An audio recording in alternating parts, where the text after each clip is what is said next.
Namaste. I'm Reverend Wendy Craig-Purcell here at the Unity Center in beautiful San Diego. Thank you so much for subscribing to this channel. Please make sure that you like the video you've just watched and consider making a contribution on our app or on our website. It's really easy to do, and thank you in advance for that support. It does make a difference. You know, so much of our spiritual path and journey would be easier if we would turn to Spirit first, if we would get still, if we would open up, and if we would listen. And so today, as I said a moment ago, we are continuing in a series about partnership with Spirit, or if you prefer the word God, use either one of them or whatever works for you. But partnering with Spirit, partnering with God, specifically today, looking at a partnership in the realm of guidance. You know, years ago, and I think it's true today, I know it's true today, the use of consultants in business is a very sound practice. We look for someone or an organization that can really guide us to be able to do our work in the world better. And over the course of many years of ministering in this church, we have used professional consultants from time to time.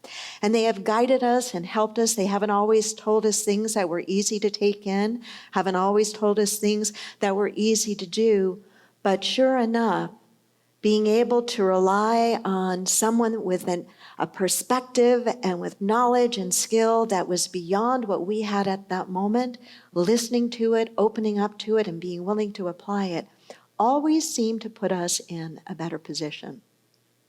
Years ago, there was an executive that worked for GE. His name was Charles Steinmetz. And he retired from GE, but GE called him back because they were having a problem with a very expensive and very large piece of equipment that was malfunctioning. And nobody on the staff seemed to be able to figure out what the problem was, so they brought Charles in to identify the problem. And after researching and looking at it very carefully, he determined what the problem was, that there was a part that wasn't working properly, and he took a piece of chalk and put a big X on that particular part of the machine that wasn't working. And then he submitted his bill to GE. Now, he was working as a consultant for them. He submitted his bill, $10,000. And they were, in today's figures, that's probably not a lot for a consultant, but then it was. And they resented and resisted $10,000. Why? Give us an itemization of your charges. And he wrote back and he said, $1, chalk mark. $9,999 for knowing where to put it. That's intelligence. That's guidance on the human level. That's knowledge specific to the problem or the opportunity at hand. What would it be like if each of us had at our disposal, had access to a truly wise consultant? A consultant that was always ethical, that always had the highest and best in mind. What would we have to pay for that? What would we have to pay for that? We'd have to pay attention. We'd have to pay attention. And you know where this is going. We do have that.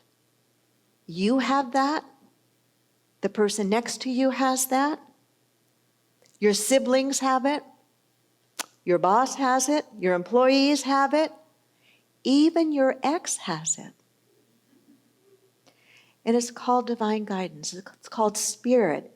And what we want to do is learn better how to partner with Spirit, how to partner with God for that guidance, to have the courage to do so, to not have it be the very last thing we do. But if not the first thing we do, pretty high up on that list, to seek for guidance. We'd have to pay attention, though. Have to pay attention. There was a man who loved horse racing. And he decided that he was going to bet. His favorite number was 3. It was the 3rd week of the races, and he had a hunch. 3rd week of the races, the 3rd day of the week. There was a horse running in the 3rd race of the 3rd day of the 3rd week, named the Triple Crown. His favorite number 3. He bet everything on the horse to win. Came in 3rd. Didn't pay attention to quite the right thing. I know in Unity there is a wide range of how people view, or even use, I should say, the Bible. And periodically throughout the years, I do different series based on a mystical and metaphysical understanding of the Bible. I've taught classes on the Bible. I happen to like the mysticism and metaphysics of the Bible, but I don't take the Bible literally. You have to understand the Bible in its context. You have to understand so much about the idioms and the culture and the translations, and I could go on and on and on, and that's why there are Bible classes for that. But the Bible chronicles, one way of looking at the Bible is it chronicles man's relationship, woman's relationship with their understanding of God. And one of the things that is said to be true of the Old Testament is that it is really a revelation of man's relationship to God, and the fact that when man or woman seem to be obedient, that's not a word most of us like in Unity, but it meant to be in alignment with. When man was obedient to or in alignment with Spirit, with God, things worked out well. But when man was not in obedience or not in alignment with God, with Spirit, with the will of Spirit, things would fall apart. Sometimes I think people think that God only speaks to certain kinds of people, or God only spoke in those days long ago. And I couldn't disagree with that more. God or Spirit, by whatever name you call that presence, really is always speaking, or always sending a message, because speaking, if you're taking it literally, would be very limiting. It's not that God always speaks in a language that sounds like our language, but I know that God, that Spirit, is available to us in that still small voice, often in that feeling that we have of go this way, not that, or say yes to this, or wait for that, or here's an open door, or here's an unexpected opportunity. Step forward and trust. So a significant part of our teaching and our practice in Unity is listening for and listening to that still small voice. And those two prepositions are different, and they're very important. Listening for that still small voice means that we are actively seeking it. It means that when we have a question, it means that when we're dealing with a problem or an opportunity or something that we're not certain about, that we seek beyond our own intellect into the realm of divine wisdom, into the realm of divine guidance. It means that we realize we're not going to try to think our way through it all on our own, that we seek first for that still small voice. But it's not enough. It's not enough just to seek for it. We could have hired consultants over the years, sought their guidance, gotten their guidance, and then what? Not done anything with it, right? So it's a both and. It requires the active participation on our part to seek for it, to ask, to be open, and I'll share some ideas on how we do that and what stands in the way. But then to also actively engage in doing it. So what are some of the challenges that we have? I think there are 4 that are pretty common, or actually 3. I eliminated and combined some. 3 that I want to share with you that are pretty common. The first one is this: we just don't recognize God's voice. We don't recognize Spirit's voice, perhaps because we're thinking that it's going to sound like a human voice. Sometimes it could, but not always. Not always. When a person calls you on the telephone and you're not looking at caller ID, if you recognize that person's voice and you know who it is, you recognize that voice and you know who it is. Why? Because you have a relationship with them, because you have connected with them before and you have listened to them before. So there is a recognition that you have that is developed over the relationship that you've had with them.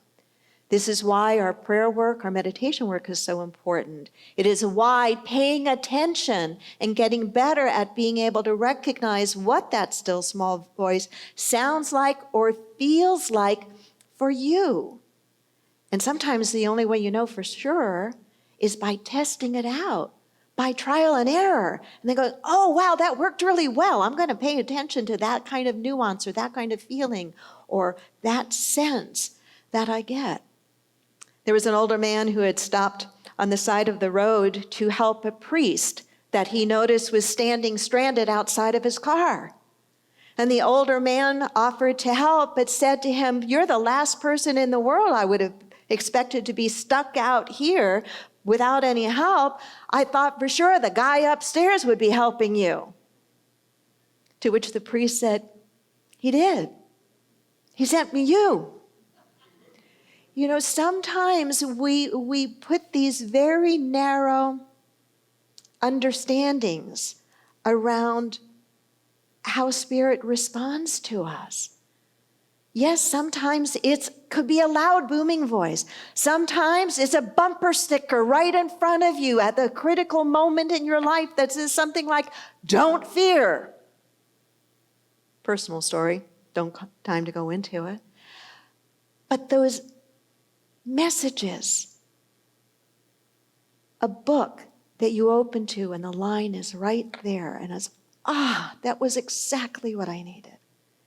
These are some of the nuanced ways that I believe Spirit speaks to each and every one of us. Second problem we have is we get it, we hear it, or we recognize a bumper sticker, or somehow we just know, oh yeah, that's guidance, but we don't like it. God, not that. Not that. I don't like it. We're praying for peace and happiness. And we had this feeling, I really should forgive my parents. I really need to forgive my ex. I go, no, I don't want to do that.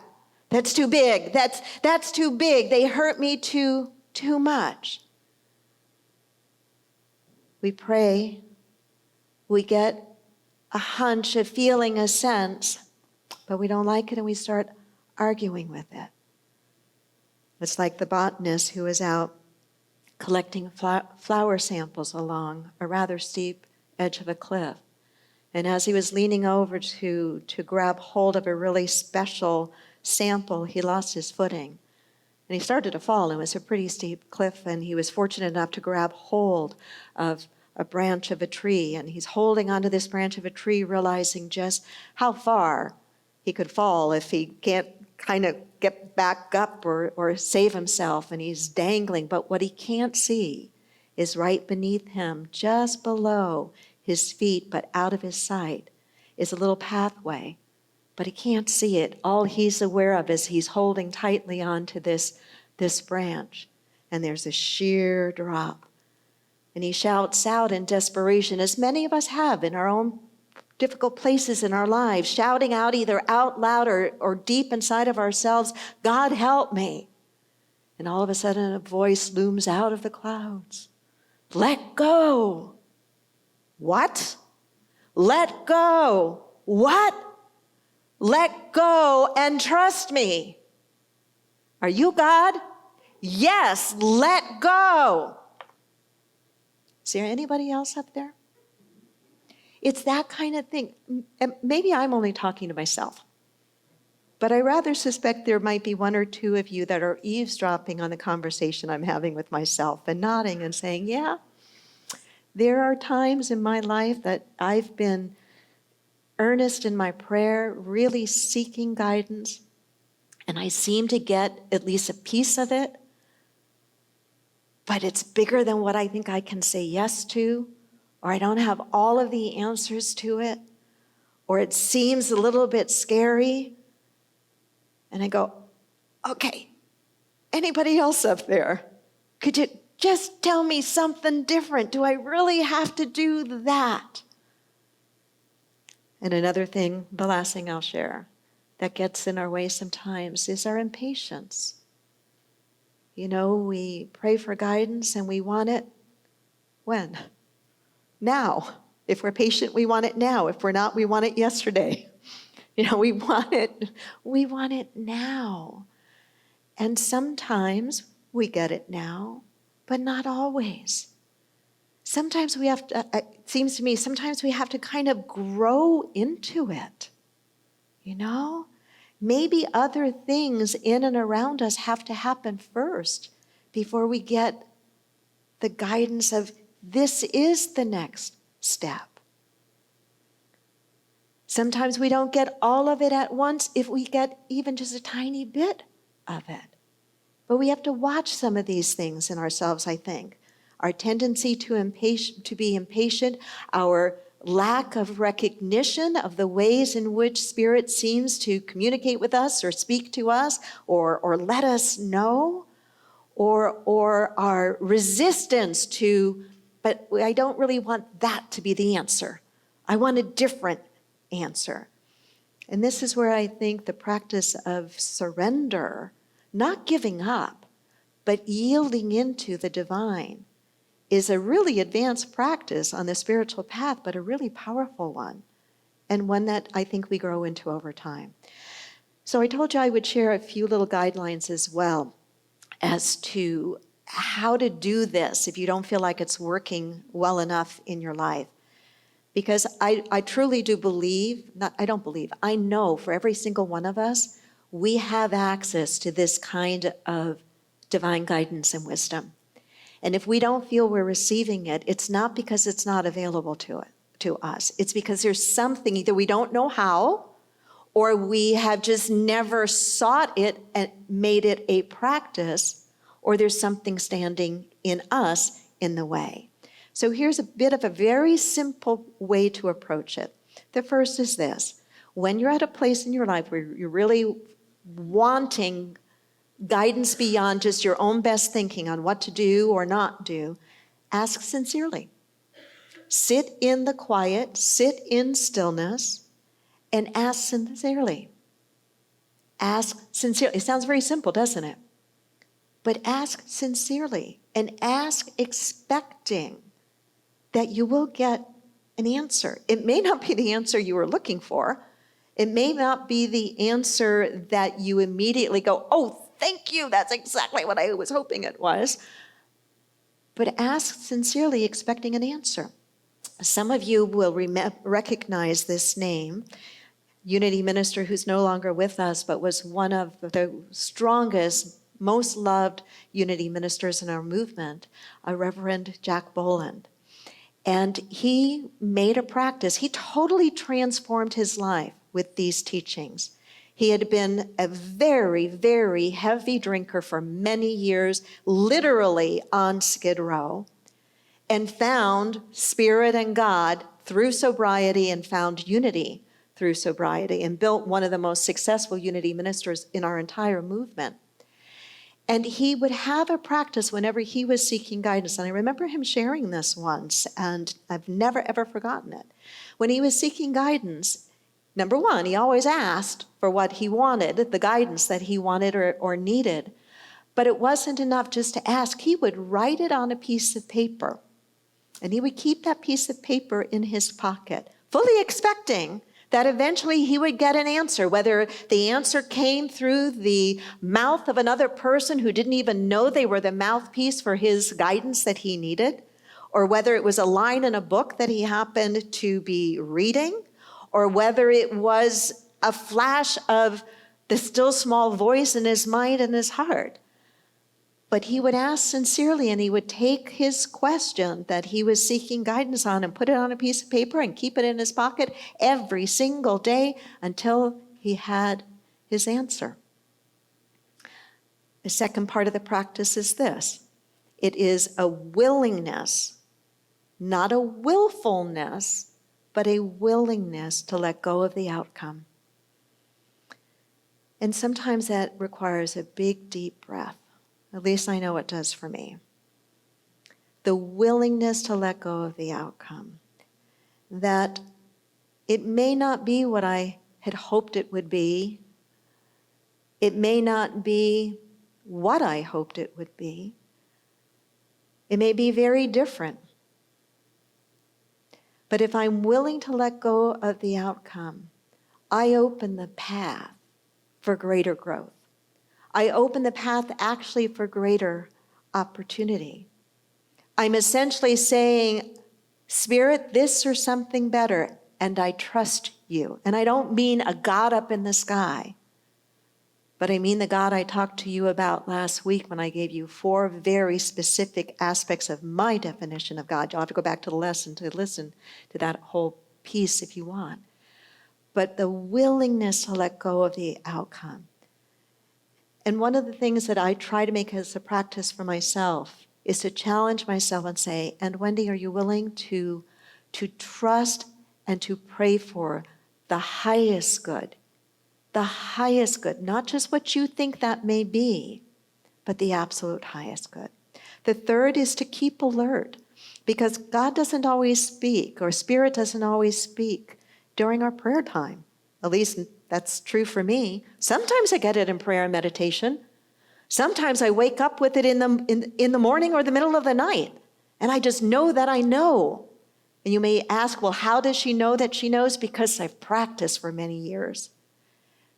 I've practiced by seeking and by asking, by trusting whatever seemed to be my guidance and seeing where it led me, and letting the results prove to me whether I was paying attention and identifying that still small voice in the right way.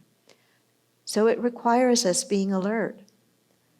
I remember Deepak Chopra saying, even before he was Deepak, when everybody had to call him by his first and his last name because he wasn't that known. I remember Deepak saying that, we have this tremendous intelligence within us, that our body is just infused. All of our cells are imbued with intelligence, not just our brain cells, but our heart cells and our gut cells. And I remember him going on in a talk talking about it, and him saying, and it just, something like this, it just could be that your gut cells are far more right most of the time than your brain cells, because they haven't evolved to the point of doubt, fear, and suspicion. I thought, wow. And he went on in ways that I don't know how to do and talked about some of the science behind all that. But to me, that's God. To me, that's Spirit. That's not Wendy thinking through and figuring it out. It's something way bigger and more mysterious than anything I can claim as my own. To me, long ago, it stopped mattering what I or anybody calls this mystery. I know some people have a problem or challenge with the word God or Spirit. All I can say is get over that. Don't throw the baby out with the bathwater. There is some mystery. There's something that you do have access to. You really do. And it's not denied you. You don't have more of it. You may be open to it more than others, but you don't have the right to a better channel. We all have access to the same source, if you will. It's, do we cultivate it? Do we not have it be the last thing we go to, but one of the first things, if not the first? And then finally, I would say this. If you don't get any clear guidance, here's my suggestion. If you don't get any clear guidance, then vigorously pursue all options before you in this way.